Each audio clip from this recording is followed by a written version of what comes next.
ನಮ್ಮ ಕಾನ್ಸ್ಟಿಟ್ಯೂನ್ಸಿಯರು ಇವರು, ಪದ್ಮನಾಭನಗರ ಕಾನ್ಸ್ಟಿಟ್ಯೂನ್ಸಿಯರು. ಈ ಹುಡುಗನೂ ಪದ್ಮನಾಭನಗರ, ಆ ತಾಯಿನೂ ಪದ್ಮನಾಭನಗರ ಕಾನ್ಸ್ಟಿಟ್ಯೂನ್ಸಿ ಇಟ್ಮಾಡ್ಗುವಲ್ಲಿ ಇದ್ದಾರೆ. ನನಗೆ ಮೆಸೇಜ್ ಬಂತು ಈ ಥರ ನಿನ್ನೆ ಫಿಸಿಕ್ಸ್ ಅಲ್ವಾ, ಫಿಸಿಕ್ಸು ಕೆಮಿಸ್ಟ್ರಿ ಆ CET ಎಕ್ಸಾಮಲ್ಲಿ ಬಲವಂತವಾಗಿ 3 ಜನ ಇಂಟೆನ್ಷನಲ್ಲಿ ಆ ಜನಿವಾರವನ್ನು ರಿಮೂವ್ ಮಾಡಿ ಅಂತ ಗಲಾಟೆ ಮಾಡಿದ್ದಾರೆ.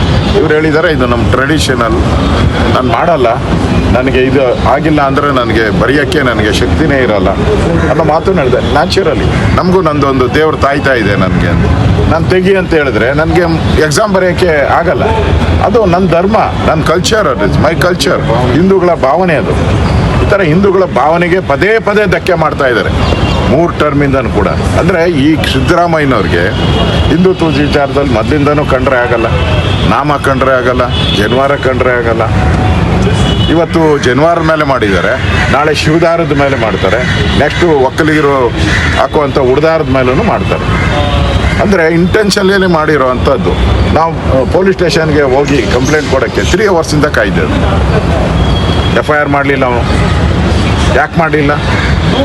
ಫೋನ್ ಬರ್ತಾಯಿತ್ತು ಅವ್ರಿಗೆ ಸರ್ಕಾರದಿಂದ, ಏನು ಮಾಡಬೇಡಿ ಅಂದರೆ ಸರ್ಕಾರದ ಚುನಾವಣೆಯಿಂದನೇ ಇದೆಲ್ಲ ನಡೀತಾ ಇದೆ, 3ನೇ ಬಾರಿ ನಡೀತಾ ಇದೆ.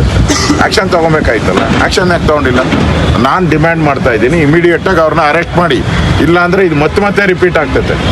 ಬೇರೆ ಧರ್ಮದವ್ರಿಗೆ ನೀವು ಹಿಂಗೆ ಮಾಡ್ತೀರಾ? ಬೇರೆಯವರು ಏನಾರು ಹಾಕಿದ್ರೆ ನೀವು ತೆಗೀರಿ ಅಂತ ಹೇಳ್ತೀರಾ ಅವ್ರಿಗೆ? ಬೇರೆ ಧರ್ಮದವ್ರಿಗೆ ಹೇಳಿ, ಬೇರೆ ಧರ್ಮದವ್ರಿಗೆ ಏನು ತೆಗಿಯೋಕ್ಕೆ ಇಲ್ಲನ ಇನ್ಸಿಡೆಂಟ್ ಇದೆಯಾ? ನೀವು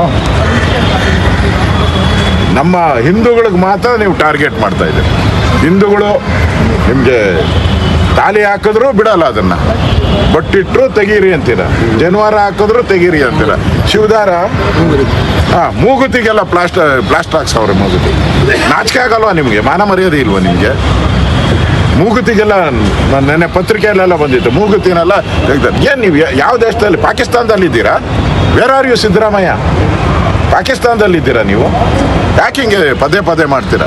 ಅದಕ್ಕೋಸ್ಕರ ಪೊಲೀಸರು ನೀವಾದರೂ ನಿಷ್ಪಕ್ಷವಾದ ತನಿಖೆ ಮಾಡಬೇಕು, ಅವ್ರನ್ನ ಇಮಿಡಿಯೇಟ್ ಅರೆಸ್ಟ್ ಮಾಡಬೇಕು. ಆ ಮಗು ಹೇಳ್ತಾ ಇದ್ದ ನನ್ನ ಹತ್ರ, ಹುಡುಗ, ನನಗೆ ಆ ಫೀಲಿಂಗೇ ಹೊರಟೋಯ್ತು, ಬರೆಯುವಂಥ ಇಂಟ್ರೆಸ್ಟೇ ಹೊರಟೋಯ್ತು ನನಗೆ.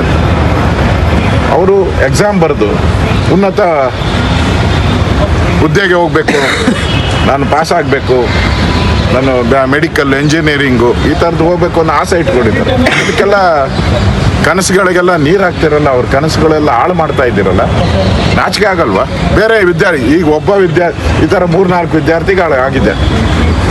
ಬೇರೆ ವಿದ್ಯಾರ್ಥಿಗಳಿಗೂ ಇದು ಮಾನಸಿಕವಾಗಿ ಯಾರ್ಯಾರು ಜನಿವಾರ ಹಾಕ್ತಾರೆ, ಯಾರು ಮೂಗ್ದಾರ ಹಾಕ್ತಾರೆ, ಯಾರು ಶಿವದಾರ ಹಾಕ್ತಾರೆ, ಇವರೆಲ್ಲರಿಗೂ ಇದೇ ಥರ ನೀವು ಮಾಡಿದ್ರೆ ಆ ವಿದ್ಯಾರ್ಥಿಗಳ ಪಾಡೇನು? ಅವರು ವರ್ಷ ಪೂರ್ತಿ ಓದಿರ್ತಾರೆ ಇದಕ್ಕೋಸ್ಕರ. ಅವರ ಕನಸುಗಳ ಮೇಲೆ ತಣ್ಣೀರು ಹಚ್ಚಿದ್ದೀರ, ನಾಚಿಕೆ ಆಗಬೇಕು ನಿಮಗೆ. ಅದರಿಂದ ನಾನು ಪೊಲೀಸ್ ಕಮಿಷನರ್ಗೆ ಭೇಟಿ ಮಾಡಕ್ಕೆ ಹೋಗ್ತಾ ಇದ್ದೀನಿ.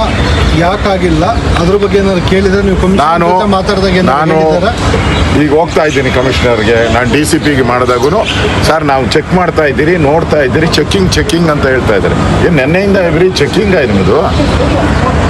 ಯಾರು ಒತ್ತಡದ ಮೇಲೆ ನೀವು ಕೇಸ್ ಹಾಕಿಲ್ಲ. ಈಗ ನಾನು ಬರ್ತೀನಿ ಪೊಲೀಸ್ ಕಮಿಷನರ್ ಆಫೀಸ್ಗೆ ಅಂತ ಗೊತ್ತಾದ ತಕ್ಷಣವೇ ಪೊಲೀಸ್ ಇನ್ಸ್ಪೆಕ್ಟರ್ ಫೋನ್ ಮಾಡ್ತಾರೆ, ಬನ್ನಿ FIR ಕಾಪಿ ಕೊಡ್ತೀನಿ, ತಗೊಂಡೋಗಿ. ಯಾಕೆ 3 ಅವರಿಂದ ಅಲ್ಲೇ ಕಾದ್ಕೊಂಡು ಕೂತಿದ್ರಲ್ಲ, ಯಾಕೆ ನಿನ್ಗೇನು ದಾಡಿ ಆಗಿತ್ತು ಕೊಡೋಕ್ಕೆ? ಏನು ದಾಡಿ ಆಗಿತ್ತು ಕೊಡೋಕ್ಕೆ? ಕೊಡಲಿಲ್ಲ. ಈಗ ಫೋನ್ ಮಾಡ್ತಾ ಇದ್ದೆ, ಬನ್ನಿ ಅಂತ.